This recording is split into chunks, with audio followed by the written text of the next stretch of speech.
Hello everyone, I am Monika Singh and welcome back to target for IQ. चलिए आप सबके लिए जो मेन सीरीज चलाई हुई है रिसेंट केस लॉस की, उसको हम आगे कंटिन्यू करते हैं और आज के फर्स्ट केस से हम डिस्कस करने वाले हैं और स्टार्ट करेंगे फर्स्ट केस से। देखिएगा, फर्स्ट केस है हमारा मेंटेनेंस का और मेंटेनेंस का प्रोविज़न कहाँ पे दिया हुआ है? सीआरपीसी में। अगर हम बात करते हैं मेन आपका सेक्शन कौन सा है? सीआरपीसी का 125, जिसमें कोई हिंदू मुस्लिम या कोई भी किसी भी धर्म का व्यक्ति क्या कर सकता है, वहाँ पर मेंटेनेंस ले सकता है।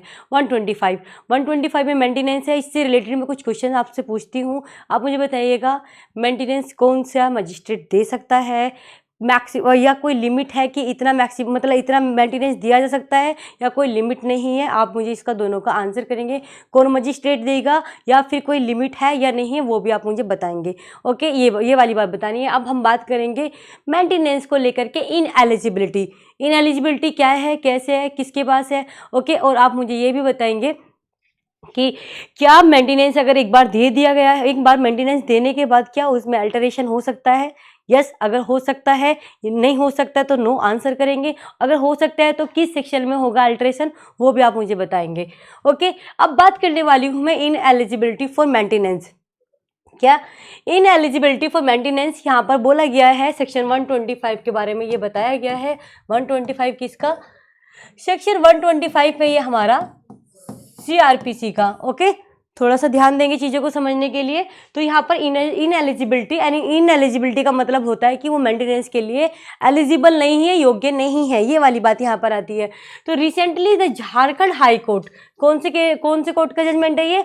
आपका झारखंड हाई कोर्ट का है। इस मैटर में अमित कुमार कचाप वर्सेस संगीता टोपो का यह केस है। अमित कुमार कचाप वर्सेस संगीता टोपो का ये केस है। इसमें बात हेल्ड हुई थी कि अगर कोई वाइफ क्या कर रही है, अगर कोई वाइफ कि when a wife chooses to live separately, वो उससे अलग रह रही है और बिना किसी वैलिड रीजन के रह रही है, अलग रह रही है बिना किसी वैलिड रीजन के रह रही है, तो क्या तब भी वो मेंटेनेंस ले सकती है या नहीं ले सकती है? इस बात को हम डिस्कस करने वाले हैं कि live separately from her husband बिना किसी रीजन के, विदाउट एनी रीजन भी कैसा?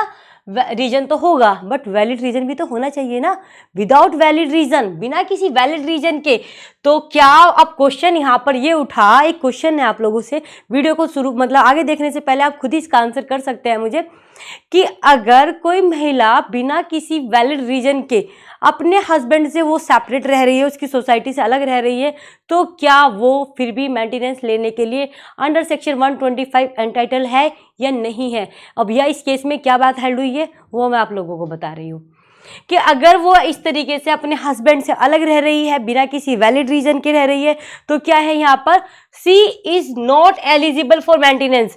जो वो है ना, वो मेंटेनेंस के लिए एलिजिबल नहीं है। Okay, she is not eligible for maintenance under section 125 के 4 में हम पढ़ते हैं ना, डिस्क्वालीफाई किया गया है वहाँ पर कि नहीं, उसके पास महिला को क्या किया गया कि नहीं, वहाँ पर डिस्क्वालिफिकेशन बता रखी कि महिला जो है क्या नहीं कर सकती है, मेंटेनेंस नहीं ले सकती है।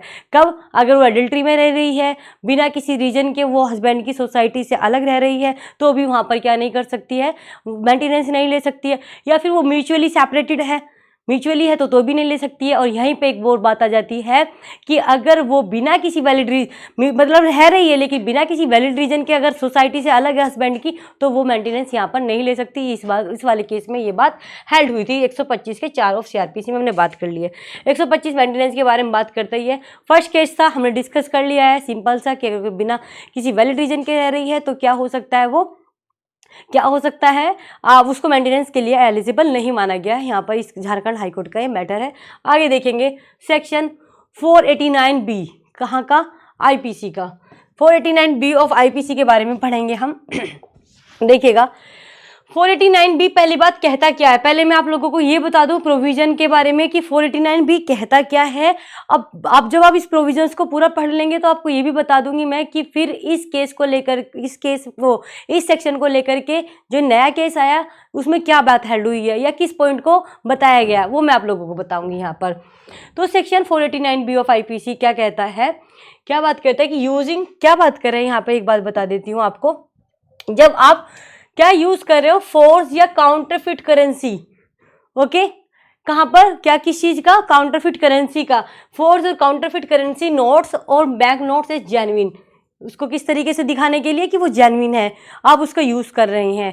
ओके, काउंटरफिट कौन से सेक्शन में डिफाइन है वो भी आप मुझे मैसेज करेंगे कमेंट बॉक्स में।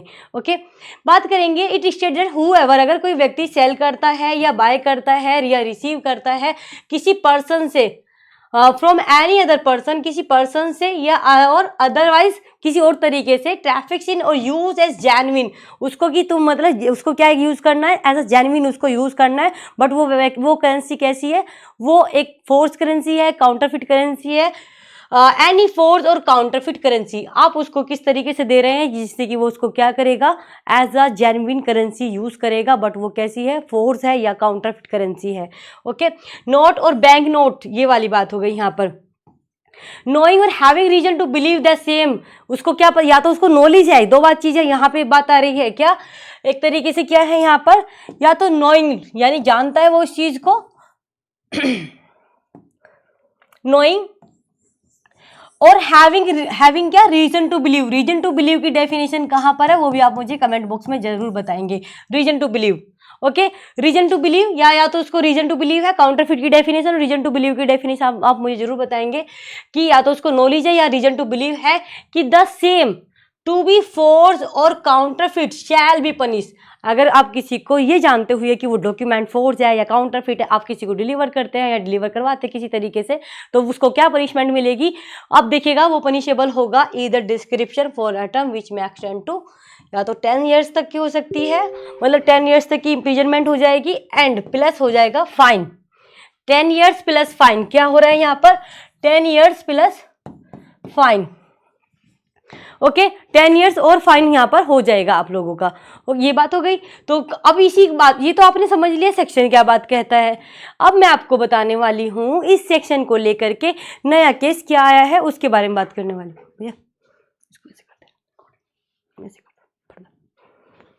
ओके तो 489B ऑफ आईपीसी के बारे में बात करेंगे, क्या कहता है इस केस के बारे में वो बताना है। ओके, ध्यान से देखेंगे, बात करेंगे 489B में। बस the Guwahati high court in matter of, कौन सा केस आया है 489 को लेकर के, 489 नहीं, 489B, 489B को लेकर के क्या बात आया है आपका, गुवाहाटी हाई कोर्ट का मैटर है Dibeshwar Babu versus state of Assam. Okay, Assam का है, स्टेट ऑफ असम इसका, और आपका किसका केस है यहाँ पर, दिबेश्वर बाबू का ये केस है। अब इस वाले केस में क्या बात हैंड हुई थी इस सेक्शन को लेकर के, सेक्शन आप लोगों ने समझ लिया कि और कोई इस तरीके से देता है तो वो यहाँ पर पनिशेबल होगा, वो मैंने आपको बता दिया है। अब बात करेंगे यहाँ पर क्या बात हुई है, इसमें ये बात हेल्ड हुई कि बिना प्रूफ करे, क्या बिना प्रूफ करे, उस व्यक्ति की मैनसीरिया, विदाउट प्रूविंग द मैनसीरिया, कि आप अगर मैनसीरिया प्रूव नहीं कर पा रहे हैं, केवल पोजीशन से वो उसको आप ऑफेंस के लिए लायबल नहीं मान सकते हैं, कि mere possession of the said counterfeit notes is not enough to constitute an offence under section 489B of IPC. बात समझ में आई आप लोगों को, इसमें क्या बात हुई है, पहले मैंने 489B इसीलिए पढ़ाया था, पहले आप लोगों को 489 समझ में आ जाए, जब आपको समझ में आ जाएगा फिर मैंने इस केस के बारे में बता दिया है, जो आपका दिबेश्वर बाबू का केस है, जिसमें ये बात हेल्ड हुई थी कि आप बिना उसको मैनसीरिया को चेक किए मेयर पोजीशन से उसको ऑफेंस के लिए लायबल नहीं मान सकते हैं, कि अगर उसकी पोजीशन है मेयर पोजीशन, सिर्फ पोजीशन होना उसको 489B में नहीं ले आता है, उसकी इंटेंशन भी आप लोगों को चेक करनी पड़ेगी। यही वाली बात सारी इस केस में हेल्ड हुई थी। आई थिंक आपको मेरी बात समझ में आई होगी। तो यही बात बोला कि बिना प्रूफ करे मैनसीरिया को, केवल पोजीशन से आप उसको क्या नहीं बना देते हो, लायबल नहीं बना दोगे कि वो उस चीज़ के लिए, ऑफेंस के लिए लायबल होगा। बात समझ में आई। अब हम बात करेंगे आगे का। दो केस मैंने पढ़ा दिए हैं, ये दिबेश्वर बाबू का है, 489B को लेकर के है, आपको मैंने बता दिया है, और मेंटेनेंस को लेकर के मैंने अभी आपको बताया था, किसका था वो, अमित कुमार का, कच्चाप का। ओके, अमित कुमार का केस हो गया यहाँ पर, दूसरा हमने पढ़ ही लिया है। अब हम आगे देखेंगे दिबेश्वर बाबू का। अब मैं आपको तीसरे नंबर का केस पढ़ाने जा रही हूँ। थर्ड केस कौन सा है और क्या बात हेल्ड हुई थी वो मैं आपको बताने वाली हूँ यहाँ पर। तो चलिए देखेंगे 306 ऑफ आईपीसी। 306 क्या कहता है, पहली बात तो ये समझना है आप लोगों को कि 306 में क्या बताया गया है, अबेटमेंट। क्या बता रखा है, अबेटमेंट, किस चीज़ को लेकर के, सुसाइड का। Abetment of suicide. 306 तो हमारा आईपीसी की ये बात कहता है, लेकिन 108 किसका हो गया, जो अब आईपीसी की जगह नहीं आई है, भारतीय न्याय संहिता। भारतीय न्याय संहिता का सेक्शन यही वाली बात कौन सा कहता है, 108 108, और ये 306 में बता रखा था आईपीसी में। बात करेंगे it state that if any person, अगर कोई पर्सन कमिट्स, क्या सुसाइड करता है, हु है यहाँ पर बात करते हैं कि it state any person commit suicide whoever abates the commission of such suicide shall be punished with imprisonment of either descriptions। क्या होगा, अगर आप किसी व्यक्ति को क्या करते हैं, सुसाइड करने के लिए उकसाते हैं, और अबेटमेंट कहाँ पर दिया हुआ है, 107 में अबेटमेंट के बारे में बता रखा है कि इंस्टिगेट करके भी हो सकता है, एडिशन करके भी हो सकता है, इंटेंशनली एड आप करोगे तो भी अबेटमेंट हो सकता है, और कॉन्स्पिरेसी से भी ऐड हो सकता है। ये तीनों तरीके के हम वहाँ पे मोड ऑफ अबेटमेंट पढ़ते ही हैं 107 में। तो यहाँ पे यही बात आती है कि आप किसी को इन तीनों तरीके से क्या कर रहे हैं, इंस्टिगेट कर रहे हैं, चाहे वो तरीका कोई सा भी हो सकता है। 107 में ध्यान रखेंगे, इंस्टिगेट करने के लिए हो सकता है, इंटेंशनली एड के लिए भी बात आ सकती है, एड करें आप उसको, या फिर आप किसी कॉन्स्पिरेसी में शामिल होते हैं, तो वहाँ पर वो क्या हो जाएगा, 107 में अबेटमेंट हो जाएगा। और यहाँ पर जो अबेटमेंट किया जा रहा है किस पर्पज़ के लिए किया जा रहा है 306 में, तो वो किया जा रहा है आपका सुसाइड के लिए, जब आप किसी को आत्महत्या के लिए उकसाते हो। तो यहाँ पर यही बात आती है कि अब ये सेक्शन 306 किसके लिए लाइबल होगा, कि अगर आप ये नहीं कि आप किसी को मार रहे हो, मर्डर कर रहे हो, ये तभी लाइबल होगे। व्यक्ति खुद मर रहा है, लेकिन मरने का कारण आप बन रहे हो, आप उसको उकसा रहे हो, वैसे अगर आप नहीं उकसाते तो वो ये डेथ मतलब सुसाइड नहीं करता, बट आपके इस एक्ट से, चाहे वो किसी भी तरीके से क्यों ना किया गया हो, आपके एक्ट से अगर किसी की कोई सुसाइड कर रहा है, अपने आत्महत्या कर रहा है, तो आप भी उसके लिए लाइबल माने जाएंगे, आप उस चीज़ के लिए नहीं बचेंगे। ये वाली बात हो गई। तो देखिएगा with imprisonment of either description कितना पनिशमेंट होगी, देखेंगे यहाँ पर हम, डिस्क्रिप्शन विच में extend to 10 years plus fine. क्या हो जाएगा यहाँ पर, 10 ईयर्स प्लस फाइन हो जाएगा, यहाँ पर 10 ईयर्स प्लस फाइन। ओके, विच में एक्सटेंड टू 10 ईयर्स, जो 10 ईयर्स तक की हो सकती है, और प्लस इसलिए क्योंकि एंड है तो यहाँ पे और नहीं लिखा है, और लिखा होता तो क्या हो जाता, और लिखा होता तो ये होता कि हाँ हो सकता भी है या नहीं, बट एंड है तो यानी कि सजा भी मिलेगी और फाइन भी उसको देना पड़ेगा। अबेटमेंट क्या होगा, सेल ऑल्सो भी लाइबल टू फाइन। ये बात हो गई 10 ईयर्स प्लस फाइन। अब आपको मैंने 306 समझा दिया, 306 में अबेटमेंट भी बता दिया कि अबेटमेंट किस तरीके से कहाँ कहाँ होता है, ये बता दिया। अब हम बात करेंगे, जब हम मैं इस सेक्शंस को पढ़ा रही हूँ, डिस्क्राइब कर रही हूँ, तो आपको समझ में आ चुका होगा कि कोई ना कोई केस में एक मतलब किसी न किसी केस में कोई ना कोई बात जरूर आई होगी, तो अब मैं उसको बताने वाली हूँ। ध्यान से सुनेंगे, चीज़ों को समझते हुए चलेंगे। देखेंगे यहाँ पर, recently supreme court in matter of Kumar @ Shiva Kumar, कौन है यहाँ पर, केस का नाम क्या है, सुप्रीम कोर्ट का ये मैटर है Kumar @ Shiva Kumar versus state of Karnataka. Karnataka का ये मैटर है, इसमें क्या हेल्ड मतलब स्टेट ऑफ कर्नाटका और शिवा कुमार का ये मैटर, इसमें क्या हेल्ड हुआ है कि बात करेंगे कि that a word uttered in the fit of anger, अगर कोई गुस्से में कोई वर्ड बोल देता है, ठीक है, word uttered in a fit of anger और इमोशंस, या एक तरीके से वो इमोशंस में है उस समय पर, without intending the consequences to actually follow, can not be said. बात कर रहे हैं कि अगर कोई व्यक्ति गुस्से में कोई बात बोल देता है, या इमोशन में आके उसके आउट ऑफ कंट्रोल इमोशंस होते हैं, अगर वो उस समय पर कुछ बात बोल देगा बिना उस अपनी किसी इंटेंशन के, केवल शब्दों को आधार बनाकर आप उसको लायबल नहीं मान सकते हैं। ये वाली बात हुई थी। Follow can not be said to instigate for commission of an offence under section 306। इसका मतलब ये है कि केवल अगर वो एंगर में है या इमोशंस में है, गुस्से में है उस समय पर, तो अगर उसने कोई ऐसा वर्ड बोल दिया है, सिर्फ शब्दों को बोलना बिना उसकी इंटेंशन को चेक किए, आप उसको 306 में लायबल नहीं मान सकते हैं। ये स्पेशली हमारे इस नए केस में बात कही गई है शिवा कुमार वाले में। देखेंगे यहाँ पर और आगे क्या बात हुई है। आई थिंक बात समझ में आई हुई है आप लोगों को।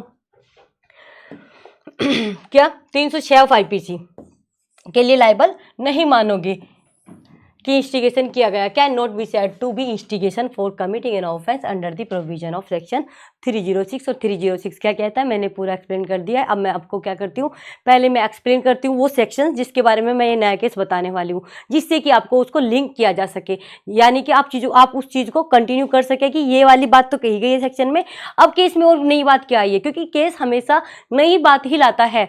जो चीज़ है वो तो है ही एक्ट में, बट केस का मतलब ये है कि कुछ ना कुछ नई गाइडलाइंस, कुछ ना कुछ नए रूल्स वो जरूर आए होंगे यहाँ पर।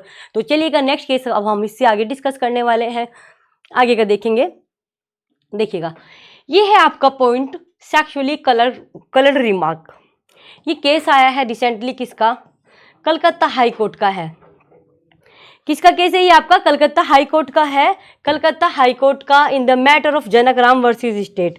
किसका केस है ये आपका जनक राम का, जनक राम वर्सेस स्टेट का ये केस है, जिसमें हेल्ड हुआ था that addressing an unknown lady, अगर आप किसी लेडी को, वो भी लेडी कैसी, अननोन, जिसको आप नहीं जानते हो, ओके, उसको आप क्या बोल रहे हो, डार्लिंग बोल रहे हो अननोन लेडी को, तो वो क्या माना जाएगा, वो आपका ऑफेंस माना जाएगा 354A में। ध्यान रखना ये नया केस आया एंड 509 ऑफ आईपीसी। क्या बात बोल दिया यहाँ पर, अगर आप किसी को इस तरीके से रिमार्क करते हो, बोलते हो अननोन लेडी को, तो आपका क्या ऑफेंस माना जाएगा 509 में, और आपका 354A में ऑफेंस माना जाएगा। ये नया केस आया है जनक राम वर्सेस स्टेट का ये केस है, ओके, जिसमें बोल दिया गया है कि अगर आप किसी अननोन लेडी को डार्लिंग बोलोगे तो वो केस माना जाएगा, वो ऑफेंस माना जाएगा किस सेक्शन में, 354A एंड आपका 509 ऑफ आईपीसी। ये बात हो गई। अब हम बात करेंगे कि आखिरकार ऐसा क्या है इसमें, और 509 में और आपका 354A में क्या बात है, उसको हम थोड़ा डिस्कस करते हैं। पहले मैं उससे पहले आप लोगों को कोर्ट की ऑब्जर्वेशन बता देती हूँ, देन उसके बाद मैं आपको सेक्शंस बताऊंगी। यहाँ पे मैंने पहले केस बता दिया, कोई बात नहीं, लेकिन आपको मैं आगे प्रोविजन भी पढ़ाने वाली हूँ।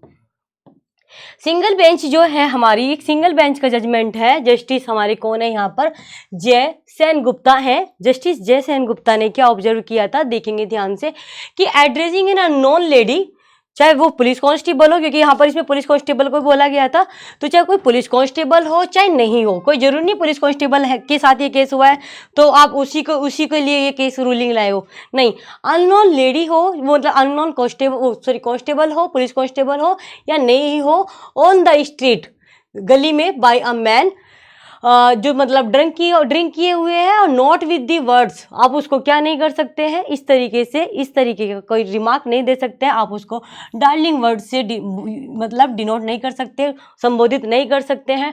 Darling is a patently offensive and the word use essentially a sexually coloured remark.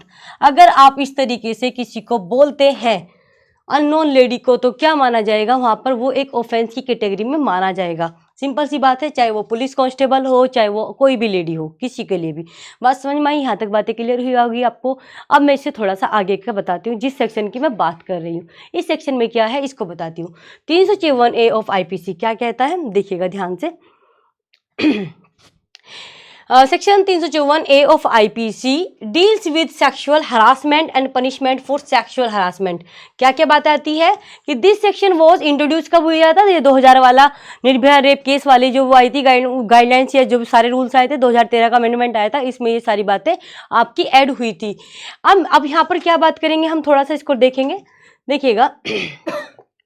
A man committing any of the following acts, अगर कोई व्यक्ति किसी भी तरीके का ऑफेंस का मतलब कोई भी एक्ट कमिट करता है, चाहे वो फिजिकल कॉन्टैक्ट हो, चाहे वो एडवांस इन्वॉल्विंग या अनवेलकम का मतलब होता है बिना उसकी मर्जी के, जबरदस्ती, एंड एक्सप्लिसिट सेक्सुअल ओवरचर्स, और क्या करता है, या तो वो डिमांड करता है या रिक्वेस्ट करता है किसी सेक्सुअल फेवर का, या फिर वो क्या करता है, शो करता है क्या, pornography against the will, main बात है उसकी इच्छा के विरुद्ध, अगर क्या किया जाता है वहाँ पर पोर्नोग्राफी शो कराई जाती है बिना उसकी इच्छा के, सब वो 354A के ऑफेंस माने जाते हैं। ये आपका 2013 के बाद अमेंडमेंट आया था।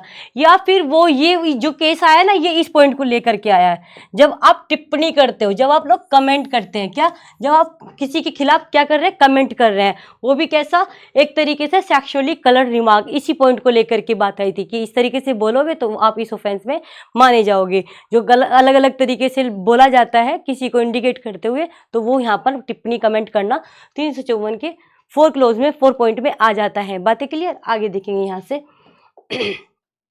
उसको हम मानेंगे कि उसने क्या किया है, सेक्सुअल हरासमेंट का ऑफेंस किया है, यानी कि shall be guilty of the offence of sexual harassment.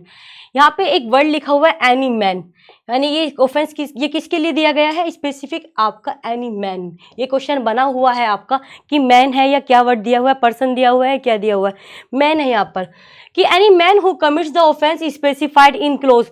अब यहाँ पर ये क्लोजेस के बारे में बता रखा है, जो मैंने अभी क्लोज बताया आपको 1 में, और आपका सबसेक्शन 1 में अगर है, जो मैंने आपको पहले बताया 1 में बताया कि कौन सी पॉइंट बताया कि अगर वो क्या कर रहा है, फिजिकल कांटेक्ट कर रहा है और एक एडवांस इन्वॉल्विंग कर रहा है, unwelcome and explicit sexual Overture में कर रहा है, अगर एक तरीके से आपका क्या हो जाएगा, उसमें पनिशमेंट कितनी होगी, अलग अलग क्लोज की अलग अलग पनिशमेंट है, वो मैं आप लोगों को बता देती हूँ। यहाँ पर देखिएगा अगर सबसेक्शन 1 में वो क्या होगा, पनिश होगा रिग्रेस इम्प्रिजनमेंट से। रिग्रेस होती है, एक सिंपल होती है, रिग्रेस मतलब आपसे वहाँ पर काम कराया जाएगा, कठोर कारावास बोलते हैं उसको, एक सिंपल होता है वो, ये आपका रिग्रेस होता है। रिग्रेस इम्प्रिजनमेंट होगी जो हो सकती है 3 साल तक, या फिर आपका 3 इयर्स, या फिर फाइन, और यह दोनों चीज़ हो सकती हैं। कब? जब आप फर्स्ट क्लोज में आते हैं, जो भी मैंने पढ़ाया उसके फर्स्ट क्लोज में। या फिर अगर हम बात करते हैं कोई भी man who commits the offence specify in close 4, ये तो 1 में हो गया यहाँ पर, और ये हो गया हमारा, हाँ 1 के 1 में हो गया आपका, और ये अगर हम बात करते हैं ये अगर 4 में आता है तो तब क्या हो जाएगा अगर यहाँ पर इसमें आएगा 4 में, तो देखिएगा शैल be punish with imprisonment for either description, जो हो सकता है कितना 1 ईयर तक का, और विद फाइन और विद बोथ, कोई से भी हो सकता है। अगर आप सेकंड 4th क्लोज में आते हैं, 4th क्लोज वाले में सेक्सुअली करेक्ट रिमार्क वाले में आएंगे, तो उसकी पनिशमेंट हो सकती है 1 साल की, या विद फाइन या विद बोथ, कोई सी भी चीज़ हो सकती है। The turning point against the growing social menace of sexual harassment of women at work place could be trace back to the path breaking decision. आप लोग इस डिसीजन के बारे में हर कोई जानता है, विशाखा का केस है आपका, ये Vishakha and others versus Rajasthan का केस था ये 1997 में, जहां पर गाइडलाइंस दी थी कि अगर कोई महिला कहीं पे वर्क करती है, काम करती है, उस वर्क प्लेस में अगर उसके साथ किसी भी तरीके की कोई भी जो गाइडलाइंस बता रखी थी इनमें से कोई सा भी एक्ट किया जाता है, तो वो ऑफेंस मतलब वो उस चीज़ के लिए लायबल माना जाएगा। और बहुत सारी गाइडलाइंस आई थी विशाखा के केस में, जो आपका जहाँ पे भी वो काम करती है उन लोगों की जिम्मेदारी है कि आप इस चीज़ को अप्लाई करेंगे, रूल फॉलो कराए जाएंगे। यहाँ पर ये सारी बातें हम पढ़ चुके हैं विशाखा वाले केस में। In this case, Supreme Court recognized sexual harassment at the workplace as a violation of a woman's fundamental right to equality and dignity. इस केस में क्या बात हेल्ड हुई थी कि अगर कोई महिला कहीं पर क्या कर रही है, काम कर रही है, और उसके साथ में किसी भी तरीके का कोई भी गलत कमेंट या कोई भी टिप्पणी या कोई भी किसी भी तरीके का हरासमेंट होता है, तो वहाँ पर उसका बोला गया था कि उसके फंडामेंटल राइट टू इक्वलिटी का ब्रीच होगा। किस चीज़ का होगा? राइट टू इक्वलिटी, क्योंकि उसके पास भी इक्वलिटी का अधिकार है और वो उसका फंडामेंटल राइट है। कैसा राइट है बच्चे? फंडामेंटल राइट है। और राइट टू डिग्निटी, आर्टिकल 21 में पढ़ते हैं ना कि हम जिंदा रहेंगे, जीवित रहने का हमारे पास अधिकार है, but right to live with dignity. जीना ये नहीं कि कैसे भी कोई कुछ भी बोले या एक तरीके से किसी, मतलब जीना है तो डिग्निटी के साथ में, आपकी अपनी एक डिग्निटी होगी, उसको कोई वॉयलेट नहीं कर सकता। जीवित रहने का अधिकार है बट डिग्निटी के साथ में, ये नहीं कि कभी किसी का जो मन है उस तरीके से आपको ट्रीट किया जाएगा, नो, ऐसा बिल्कुल भी नहीं है।